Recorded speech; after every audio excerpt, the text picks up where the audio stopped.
ಕರ್ನಾಟಕದಲ್ಲಿ ಆಲ್ಮೋಸ್ಟ್ ಪ್ರತಿಯೊಬ್ಬರು ಸಹ ಮ್ಯೂಸಿಕ್ ಮಲರಿ ಹಾಡುಗಳನ್ನ ಲೈಕ್ ಮಾಡ್ತಾರೆ. ಪ್ರತಿಯೊಂದು ಜಿಲ್ಲೆ ಪ್ರತಿಯೊಂದು ಗ್ರಾಮಕ್ಕೂ ಹೋಗಿ ಮ್ಯೂಸಿಕ್ ಮಲರಿ ಅವರು ಹಾಡನ್ನ ಹಾಡ್ತಾ ಇದ್ದಾರೆ. ಕಂಪ್ಲೀಟ್ ಅವರ ಒಂದು ಟೀಮ್ ಜೊತೆಗೆ ಪರ್ಫಾರ್ಮೆನ್ಸ್ ಅನ್ನ ನೀಡುತ್ತಿದ್ದು ಎಲ್ರಿಗೂ ಕೂಡ ಖುಷಿಯಾಗಿದೆ. ಮುಖ್ಯವಾಗಿ ಮ್ಯೂಸಿಕ್ ಮಲರಿ ಅವರ ಪತ್ನಿ ಲಿಖಿತ್ ಅವರಿಗೆ ಹೆಚ್ಚಾಗಿ ಖುಷಿಯಾಗಿರೋದು. ಯಾಕಂದ್ರೆ 3 ತಿಂಗಳು ಒಳಗಡೆ ಇರ್ತಾರೆ. ಒಂದು ನೋವು ಕುಟುಂಬಕ್ಕೆ ಮಾತ್ರ ಗೊತ್ತಿತ್ತು. ಪ್ರತಿ ದಿವಸ ಮೈಲಾರಿ ಅವರು ಆಚೆ ಬರ್ಬೇಕು ಅಂತ ಬಹಳಷ್ಟು ಪ್ರಯತ್ನವನ್ನ ಪಡ್ತಾ ಇದ್ರು. ಅವರ ಆಗಮನಕ್ಕಾಗಿ ಕಾಯ್ತಿದ್ರು ಪ್ರತಿ ದಿವಸ. ಆದ್ರೆ ಅವ್ರು ಬರ್ತಾನೆ ಇರಲಿಲ್ಲ. 3 ತಿಂಗಳ ಬಳಿಕ ಏನೋ ದೇವ್ರ ದಯೆಯಿಂದ ಜಾಮೀನು ಸಿಗುತ್ತೆ. ಅದು ಷರತ್ತುಬದ್ಧ ಜಾಮೀನು. ಅದಾಗಿ ಒಂದ್ 2-3 ದಿವಸ ಮನೇಲೇ ಇರ್ತಾರೆ. ನಂತರ ಅಭಿಮಾನಿಗಳ ಒತ್ತಾಯ ಮತ್ತೆ ಕಾಲ್ಸ್ಗಳು ಬರೋಕೆ ಶುರುವಾಗುತ್ತೆ. ಕಾರ್ಯಕ್ರಮ ಬುಕ್ ಆಗಕ್ಕೆ ಶುರುವಾಗುತ್ತೆ. ಹಾಗಾಗಿ ಮತ್ತೆ ಅವರು ಆಡಕ್ಕೆ ಶುರು ಮಾಡ್ತಾರೆ. ಆಡುವುದು ಅಂದ್ರೆ ಇವರಿಗೆ ತುಂಬಾನೇ ಇಷ್ಟ. ಚಿಕ್ಕ ವಯಸ್ಸಿನಿಂದಲೂ ಸಹ ಅಷ್ಟೇನೆ ಹಾಡು ಮತ್ತೆ ಲಿರಿಕ್ಸ್ ಅನ್ನು ಸಹ ಚೆನ್ನಾಗಿ ಬರೀತಾರೆ. ಅಭಿಮಾನಿಗಳು ಎಷ್ಟರ ಮಟ್ಟಿಗೆ ಹುಚ್ಚೆದ್ದು ಕುಣಿತಾರೆ ಅಂದ್ರೆ ಸಖತ್ತಾಗಿ ಇವರಿಗೆ ಸನ್ಮಾನವನ್ನ ಮಾಡ್ತಾರೆ.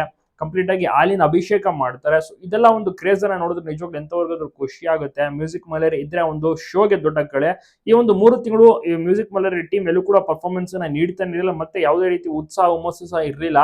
ಆದ್ರೆ ನೋಡಿ ಮ್ಯೂಸಿಕ್ ಮಲರಿ ಅವರು ಬಂದೇ ಬಂದಿದ್ದು ಆಚೆ ಕಡೆ ಸಖತ್ತಾಗಿ ಈಗ ಎಲ್ಲಾ ಕಡೆ ಫುಲ್ ಬ್ಯುಸಿ ಆಗಿಬಿಟ್ಟಿದ್ದಾರೆ. ಬೇರೆ ಬೇರೆ ಊರಿಗೆ ಕೂಡ ಹೋಗಿ ಪರ್ಫಾರ್ಮೆನ್ಸ್ ಗಳನ್ನ ನೀಡ್ತಾ ಇದ್ದಾರೆ. ಒಂದು ಇವರ ತಂಡ ಇದೆಯಲ್ಲ ತುಂಬಾ ಚೆನ್ನಾಗಿ ಪರ್ಫಾರ್ಮೆನ್ಸ್ ಅನ್ನು ನೀಡುತ್ತೆ. ಎಲ್ಲ ಉತ್ತರ ಕರ್ನಾಟಕದ ಸಾಂಗ್ ಗಳನ್ನೇ ಆಡುವಂತದ್ದು. ಮತ್ತೆ ಇವರು ಹಲವಾರು ಸಾಂಗ್ಸ್ ಗಳನ್ನ ಇಲ್ಲಿ ತನಕ ಮಾಡಿದ್ದಾರೆ, ಆಡಿದ್ದಾರೆ. ಆಲ್ಬಮ್ ಸಾಂಗ್ ಗಳನ್ನ ಮಾಡಿದ್ದಾರೆ. ಮತ್ತೆ ಇವರ ತಂಡವು ಕೂಡ ತುಂಬಾನೇ ಫೇಮಸ್. ಮತ್ತೆ ಹಲವಾರು ಕಾರ್ಯಕ್ರಮಗಳು ಮತ್ತೆ ಪ್ರತಿ ದಿವಸ ಇವರ ಹಾಡುಗಳು ಓಡ್ತಾನೆ ಇರುತ್ತೆ ಎಲ್ಲಾ ಕಡೆ. ಮೊಬೈಲ್ ನಲ್ಲೂ ಸಹ ಅಷ್ಟೇ ಎಲ್ಲಾ ಕಡೆ. ಸೊ ನಿಮ್ಗೂ ಕೂಡ ಇಷ್ಟನಾ ಮೈಲಾರಿ? ಒಟ್ಟಾರೆ ಮೈಲಾರಿ ಆಚೆ ಬಂದಿದ್ದು ಹಲವರಿಗೆ ಖುಷಿ ಆಗಿದೆ.